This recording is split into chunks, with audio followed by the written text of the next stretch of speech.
Sometimes when we think of the apostles, we think of people who were very compatible and nice, and then centered on Jesus, everything seemed to go very well. But when you look at some of the apostles a little more closely, you find there was a great diversity.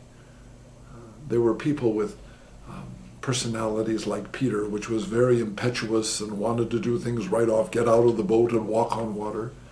Then there was the other person who was Thomas, who was a doubter.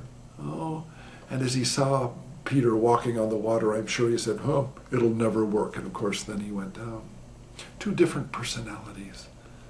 There was another contrast that was very big in the apostles, and that was between Judas and a man by the name of Matthew, who was a tax collector. Now, turning to Matthew, we know that as a tax collector, he was a man of money.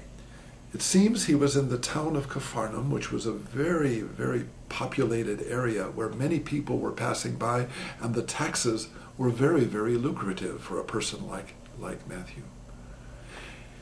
And yet when Jesus came to the decision about who was going to be the person who would carry the purse and take care of the money for the 12 apostles, it was given not to Matthew, but given to Judas. Now, what that means, we're not quite sure. But we do know that Judas wasn't an honest person, and Scripture says that he would steal from the money that came in. It seems that if we can judge from the reason Jesus is handed over by Judas is he wanted money. He wanted 30 pieces of silver for handing over Christ. And it's so fascinating that money became more important than the moral decision of supporting Christ.